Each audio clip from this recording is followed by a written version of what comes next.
Hello retro gamers and welcome to another video where I fix something. Today we have a PS3 Slim released in 2009 I believe. This is a little bit newer than what I usually repair. However, this was a freebie that a coworker gave me, so thank you Tristan if you're watching, it's very generous of you. The problem with this PS3 is that it does not accept discs. So let's get a move on and see what we can do about that. So for today I have to do the testing on the other side of my office as the little screen on my workbench does not accept HDMI, unfortunately. So I'm using one of my computer monitors instead. It worked well for this purpose since it has speakers built in. So as you can see, the PS3 turns on with no issues whatsoever, and there's still all the existing user profiles and whatnot on there which I'll be getting rid of soon. But however, just as promised, plugging in a disc and nothing happens. A little motor or what mechanism, however you want to say it, does not accept the disc. I even tried risking it and putting the disc quite far in just so a little bit was sticking out so I could actually pull it out. And no, nothing, it's not accepting it at all.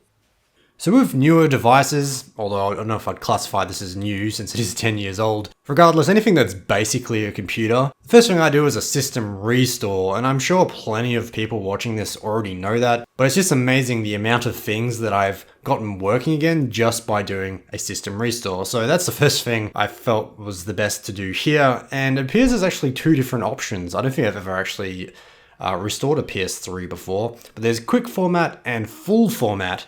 Now apparently the full format is going to take an estimated 7 hours, so I don't really feel like sitting around and waiting for that. So for now, I'm just going to do the quick format, which took under 10 minutes. Not too shockingly, that didn't really fix the issue, it was still exactly the same as it was before. However, I did try a DVD as well, because I'm led to believe that in this model of the PS3, there's actually two lasers, one for Blu-ray and one for DVDs and CDs. This is to reduce wear on the Blu-ray laser, but as you can see, it didn't accept this DVD either, so it was a last-ditched attempt before I pulled the thing apart. I did blow some canned air into the disc slot, hoping that it might undust the sensor or something like that. But no, that didn't do anything, so let's pull this thing apart. Okay, so the first thing you see me doing here is removing the screw under this flap so I can then remove the hard drive. There's actually no reason to do this whatsoever for this sort of disassembly. The only reason I'm doing it here is because I was blindly following an iFixit guide, and that guide was for an entire disassembly for the PlayStation. But if you just want to get to the disk drive, this is not necessary. But as you can see, removing that screw then allows a little front plate to slide off the PlayStation, and then the hard drive just pulls out. So this is really cool if you want a bigger hard drive, because it just uses a standard 2.5-inch computer hard drive basically. But yeah, I can't stress enough, you don't need to do that for this repair. So before we can pull this thing apart completely, there are 3 proprietary screws along the side. It's kind of like a 6-wing screw with a pin in the middle. I didn't have a screw head for this, but I actually just used a small flathead screwdriver, and when I wedged that in between one of the wings and the pin in the middle, I had no issues whatsoever taking these screws out. So yeah, I don't know what you're trying there, Sony, but it didn't work. Anyway, there are a few more screws around the circumference of the PlayStation. These are just standard Phillips head, and they are quite long. A lot of them are under these little caps as well that you can just flick open with a flat-headed screwdriver, but otherwise they're very easy to pull out. Usually there is a final screw hidden under a warranty sticker, so Sony will know if you've taken this thing apart and it voids the warranty. My sticker was already missing, so I'm not sure if that's already just been inadvertently ripped off at some point or what, but either way, there is usually one there if the PS3 has never been disassembled. So once the screws are out and the top half of the casing has been removed, the next course of action will be to remove the power supply. So to do this, there are 2 plugs, one on each side. These simply just pull out. There's no desoldering or anything like that. They're just standard plugs, just pull them out. Just be careful of the wiring, because if you pull those wires out instead of the actual plug, it'll be a huge pain in the ass to solder those back into the connector. There are also 2 screws, one on either side of the power supply, so once these are removed, the power supply can just be pulled upwards. But just be cautious, the power supply is actually connected to the PlayStation using 2 additional pins on the right hand side, so you sort of need to leverage up from the left hand side and then pull upwards over the pins. Okay, so here's part 2 of me pulling unnecessary things out of this PlayStation, again just because I was blindly following this iFixit guide. Here you can see me removing the fan, so if for some reason you want to do that, and I must stress again that you do not need to do that for this kind of repair, there is another 2-pin plug at the top right hand corner, and then the fan is held in by 2 screws. Very simple. To remove the disk drive, we need to flip the PlayStation around and have a look around the back. The disk drive is held in by a ribbon cable, so just flick the latch on the ribbon cable socket and pull that cable out, as well as an extra screw. There is also a 4-pin cable as well that will need to be unplugged. And hiding under the disk drive was a mystery screw. I'm still not sure where this screw goes, but it started to make me wonder if this PlayStation had been opened up before.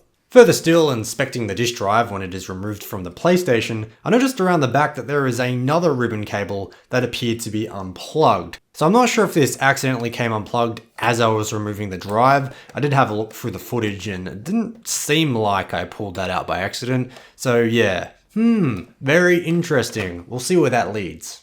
So at this point in the disassembly, that iFixit guide became useless because they didn't actually explain the disk drive at all. So I was really on my own, and I probably should have looked up a separate walkthrough if there's one available, but I just sort of figured it out myself and probably extended the bench time by quite a bit doing so, but well, whatever. Anyway, there's a couple of screws on either side to remove that metal casing from the rest of the drive. And once you pull that up, we can see the disk insertion and ejection mechanism. I don't know if that's the technical term, probably not. And then under that is the actual laser assembly. So strike 3 with me with this disassembly. I started pulling apart all the little mechanisms and gears and springs on the top before realizing that that's actually a separate piece. There's 2 more screws and that whole thing comes off as one piece. So I did take a reference photo because I thought it would be impossible to put it back together using memory alone, but it turns out unless it's broken, you don't need to touch it at all. So that's just a third and final thing I want to stress, because there is a lot of springs, and once they fling across the room, they're absolutely impossible to find on a grey carpet. So luckily I was able to reassemble that portion of the drive without any issues, and then I just started playing around with the mechanism with a disc just to see if I could figure out what was going on. And as far as I could see, everything was working as it was supposed to. Although I did actually lose a spring here, but luckily it landed on the desk, so yeah, that was lucky.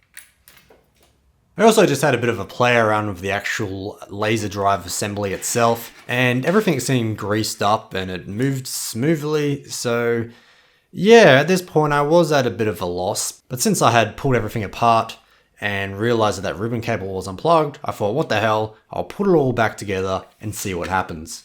And what do you know, it now accepts discs, but also more importantly, ejects them as well. So I'm not sure if that ribbon cable was unplugged and that was a problem, or alternatively there may have been something wrong with the insertion module. That's what I'm going to call it from now on because I've got no idea what it's called. And me partially disassembling it and then putting it back together may have unfrozen it. I don't know, it's really tricky to know, and it's kind of frustrating that I don't actually know what the reason is. But I would put my money on that ribbon cable, which means that someone may have been in here before me. However, when I plugged it back into the computer monitor, even though it now accepted the discs, it didn't play them, it didn't recognize them at all, which was pretty disappointing, but hey, at least I was making some progress. As an added test though, I tried a DVD and I played those fine. So at this time, I did a bit of research and it appeared that I probably needed to replace the Blu-ray laser in the assembly. Looks like the DVD and CD laser was running fine, but the drive struggled whenever I put a Blu-ray disc in. And this was the same for movies as well, so it seemed to be a blanket problem with Blu-ray discs. So I did a bit of reading around, I did some Googling, I read some forums, as you do when you're partaking in this kind of repair, and I came across a guy that claimed he replaced the laser and it still didn't fix the problem. However, he then went and did the really long, big restore that takes like 7 hours, said it took him 11 hours, and he was still having the issue, but then he put the original laser back in, and then it worked, signaling that it wasn't the laser in the first place, and that the cheap one that he bought as a replacement from China was probably the culprit. And the PS3 just needed a system restore to fix the problem. So I thought this seemed a little far-fetched, if I was going to be honest. I didn't really understand what a bigger restore could fix that the smaller one couldn't. But I thought, hey, it's not going to cost any money. I don't have to order any parts. So on Saturday, before I left for the day in the morning, I started the restore because really, what was there to lose? So it wasn't lying when it said it was going to take 7 hours. I think it was about 6:30 at night when the restore finally finished. Unfortunately though, there was still the same issues. Again, it would play the DVDs, but not the Blu-rays. So I thought, okay, it's probably the laser. I'll start doing a bit of researching around and I'll see where I can buy a decent replacement Blu-ray laser from. But I thought while I was at it, I may as well just do a system update, just so everything's groovy. So I connected it to the internet, did a system update, and I put Tekken Hybrid in, and a movie started playing, like a Tekken movie. So I was like, okay, that's a bit weird. It's playing the Blu-ray, but it's playing a movie instead. And I was like, wait, maybe this is not a game, because I don't have the box or anything. I was like, maybe I just have a Blu-ray here. So I was about to go just grab another game when I exited into the main menu and I realized I was actually in the video part of the menu, not the game part. So if you have Tekken Hybrid, you may not realize that there's actually a movie included as well if you just go to the movie menu. Anyway, I went to the gaming menu, I installed it, and the damn thing now works. All it took was a system restore and then a system update, and magically it's working. It was never a hardware issue, except for the actual drive mechanism itself. I can't believe that. That's, I mean, all my other repairs recently have been miraculously fixed with isopropyl alcohol, and this time I literally fixed it using a software update. So I'm a bit flabbergasted, to be honest, but again, I'm not complaining. I've had some comments recently about my repair videos that I'm not really repairing them just because I cleaned them with alcohol or, realign a laser or whatever. But the fact is, I would have done whatever it took to repair it. When I received the console, it didn't work at all. And doing this software update was what fixed it. So I still consider that a repair because if I had to replace the laser, I would have done that, if you get what I'm saying. But I didn't need to do that. I just need to do the system update, and now it works. So it's a lucky repair, but it's a repair nonetheless. I sort of want to get that out there for a few people watching. They seem to think that you have to start soldering or replacing components, and then it's considered a repair. And believe me, I've done plenty of that in the past, but yeah, I don't know why I need to justify myself. I still fixed the damn thing. Anyway. Enough rambling. I really suck at fighting games. I love them, but I'm just not very good at them. But here's me just mashing a bunch of buttons until I win. And that's exactly what happened. I won. So, yeah. Anyway, that's it for this video. Thank you for watching. The PS3 will now be going into the bedroom as a secondary PS3. I don't really play my original PS3 as it is, but now I have two. And since I said it's one of my all-time favorite consoles, that's not a bad thing in my books. But yes, that is it. I'll catch you next time. Thank you again.